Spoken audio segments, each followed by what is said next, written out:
L'objectif de cette vidéo est d'apprendre à décomposer un nombre décimal. Dans un nombre décimal, la position de chaque chiffre détermine sa valeur.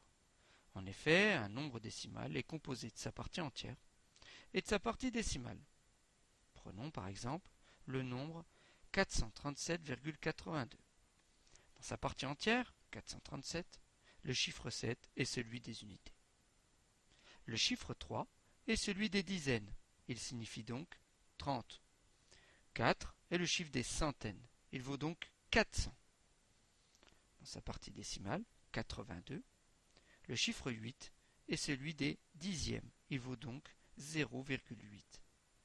Le chiffre 2 est celui des centièmes. Il vaut donc 0,02.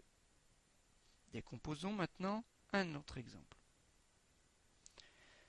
3278. Repérons tout d'abord le chiffre des unités. Ici c'est le 8. 8 unités valent 8. 7 est le chiffre des dizaines.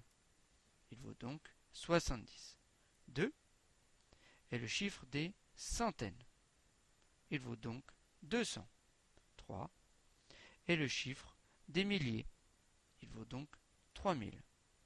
3278 se décompose donc en 3 fois 1000, plus 2 fois 100, plus 7 fois 10, plus 8 fois 1. Étudions un autre exemple. 32,78. Repérons tout d'abord le chiffre des unités. Ici, c'est le 2. 2 unités valent 2. On le repère car c'est le chiffre le plus à droite dans la partie entière. 3 est ainsi le chiffre des dizaines. Il vaut donc 30. 7 est le chiffre des dixièmes. Il vaut donc 0,7.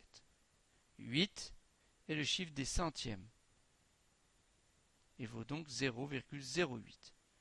32,78 se décompose donc en 3 fois 10, plus 2 fois 1, plus 7 fois 0,1, plus 8 fois 0,01. Ce qui nous donne 3 fois 10, plus 2 fois 1, plus 7 fois 1 dixième, plus 8 fois 1 centième. Étudions maintenant un dernier exemple. 9,246. 9 est le chiffre des unités. Il vaut donc 9. 2 est le chiffre des dixièmes. Il vaut donc 0,2. 4 est le chiffre des centièmes. Il vaut donc 0,04. 6 est le chiffre des millièmes. Il vaut donc 0,006. 9,246 se décompose donc en 9 fois 1, plus 2 fois 0,1, plus 4 fois 0,01, plus 6 fois 0,001. Ce qui nous donne 9 fois 1, plus 2 fois 1 dixième, plus 4 fois 1 centième, plus 6 fois 1 millième. Voilà, c'était la vidéo comment décomposer un nombre.